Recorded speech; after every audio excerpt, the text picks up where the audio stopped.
Unitarian Universalists are rightly proud of our racial justice work. Since the 1940s, Unitarians and Universalists, which were separate denominations back then, have been promoting integration and equality of access. We became Unitarian Universalists with the consolidation of 1961, and in 1963, UU Association President Dana McLean Greeley and over 1,000 UUs were at the March on Washington, where the Reverend Dr. Martin Luther King Jr. delivered his I Have a Dream speech. Then, in 1965, 500 Unitarian Universalists participated with Dr. King in the March from Selma to Montgomery, including over 140 UU clergy, 20% of all Unitarian Universalist ministers in final fellowship at that time. One evening, between days of marching, 3 UU ministers, the Reverends James Reeb, Clark Olson, and Orloff Miller, dined at an integrated restaurant. As they left, they were set upon by white racists with clubs. James Reeb died 2 days later from the injuries. Also, during the Selma to Montgomery March, Viola Liuzzo from First Unitarian Universalist Church of Detroit, Michigan, was driving back from a trip shuttling fellow activists to the Montgomery airport when she was assassinated by shots fired from a pursuing car of Ku Klux Klan members. Reeb's assassination drew national attention to the struggle for voting rights and helped prompt passage of the 1965 Voting Rights Act. President Lyndon Johnson sent yellow roses to Reeb's hospital room, and Martin Luther King preached Reeb's eulogy. King said of Reeb, "He was a witness to the truth, that men of different races and classes might live, eat, and work together as brothers." We spilled our blood for the cause of racial justice, and Selma signaled a new UU seriousness about racial justice, a commitment reaffirmed when in 1966 Dr. King delivered the Ware Lecture at our General Assembly. We seemed to ourselves so clearly to be the good guys, and the line between us and those racists seemed well established. But it was never so simple. In our enthusiasm to change the world, we couldn't see what there was about ourselves we needed to change. In 1967, October, 2.5 years after Selma, 135 Unitarian Universalists came to New York's Biltmore Hotel for an emergency conference on Unitarian Universalist response to the Black Rebellion.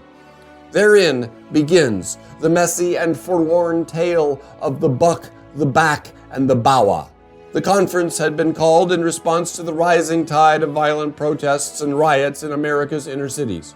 Almost as soon as the meeting was called to order, 30 to 33 of the 37 African American delegates withdrew to form a Black Unitarian Universalist Caucus, BUCK. This caucus was immediately controversial. Some delegates to the Biltmore Conference complained of separatism or reverse racism. The BUCK developed a list of what they called non-negotiable demands for the conference to endorse without amendment or debate. They called for African American representation on the UU Association's Board of Trustees, Executive Committee, and Finance Committee, subsidies for black ministers, and creation of a UUA-affiliated Black Affairs Council, BAC, to be financed by the UUA at $250,000 per year for 4 years. That amount would have been 12% of the UUA's entire budget at the time. The Biltmore Conference endorsed the proposals. As Mark Morrison Reed explains, although the all-or-nothing tactic worked with the socially committed Euro-Americans at the conference, over the long haul it was doomed to fail, because ultimately UUs are wedded to individualism and reflexively distrust and resist authority, whatever the cause. Indeed, the UUA board largely rejected the Biltmore Conference proposals. It did grant affiliate status to the Black Affairs Council, but made no commitment for any funding. BAC supporters responded by organizing to get BAC funding on the agenda for the next General Assembly, 1968, in Cleveland. Opponents of the BAC resolution formed Unitarian Universalists for a black and white alternative, BAWA, to provide an independent denominational agency in which black and white Unitarian Universalists can work together as equals. In the end, more than 2/3 of the delegates voted to fund BAC at the requested level, $250,000 a year for 4 years. As Reverend Mark Morrison Reed put it, in the aftermath of King's death, what white person, given the guilt they felt, was going to vote against a resolution coming out of the back? The delegates also voted to give $50,000 to BAWA over the protest of the back. After the General Assembly, the UUA board learned that its discretionary reserves had been drained by the ambitious agenda of UUA President Dana Greeley. The General Assembly delegates, alas, had approved spending money the association didn't have. Greeley made an offer to BAC to divide the $1 million total payment over 5 years instead of 4. Buck members denounced Greeley's plan. The following General Assembly, 1969, in Boston, was the most dramatic in UU history. To the BAWA, which also sincerely wanted to advance the cause of civil rights, the buck seemed heavy-handed. To the buck, the BAWA seemed infected with racist paternalism. It began with a struggle over the agenda.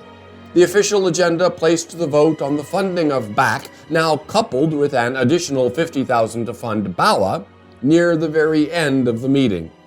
For one thing, BAC supporters were adamant that not one penny of funding go to BAWA.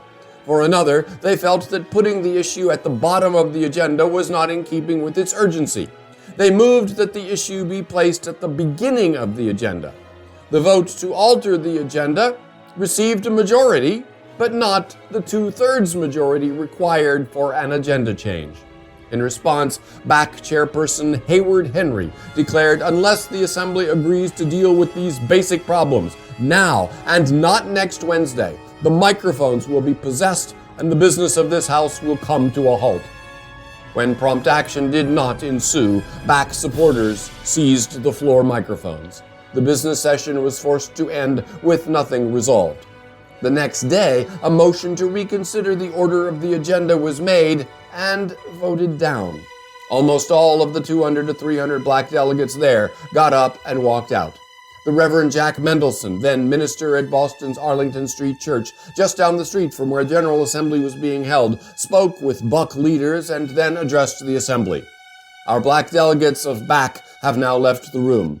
They have left this Assembly and they have left our movement, because life and time are short. The Assembly is returning to business as usual and the position of black people at the back of the bus. Mendelson invited those who shared his feeling to join him down the street at his church.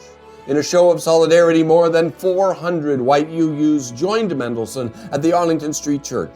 Unitarian Universalism teetered on the edge of denominational schism, but mediation efforts succeeded in bringing the delegates back the next day. The caucus members remained in the association, and BAC won full funding by vote of the General Assembly delegates, 798 to 737. A few months later, the UUA board, faced with the ongoing fiscal crisis and their own legal responsibility for the financial well-being of the institution, approved the scheme to pay $200,000 a year for 5 years instead of $250,000 a year for 4 years. For BAC, this was unacceptable, and they disaffiliated from the UUA. Our denomination, over 50 years later, is still struggling to come to terms with the events of that General Assembly and the issues raised. Yes, it seems the leadership of the UUA had some paternalistic civil rights attitudes, and yes, the Buck leaders might have chosen to be content with recognition and funding and not vindictively insisted on not one penny for BAWA, and two, the BAWA supporters might not have reacted against the buck as if their lives depended on it. We so wanted to fight for justice, to stand for acceptance, inclusion, and fairness.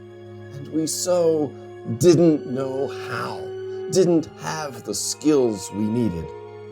For Reverend Mark Morrison Reed, the African-American UU minister and historian, there was no way back then we could have had those skills. Writing 40 years after the event, he concludes, "I have come to believe that the only way to move forward is to look upon what transpired as a tragedy." What do I mean? These were all honorable people, responding to cultural circumstances not of their making, while in the grip of emotional forces beyond their control. These circumstances compelled them to choose between dearly held values, and they brought to their decision-making their humanness. lofty hopes and moral certitude, grim earnestness and inflamed passions, some self-delusion, lots of defensiveness, and, as tragedy requires, hubris. Conceived of as tragedy, this drama does make sense.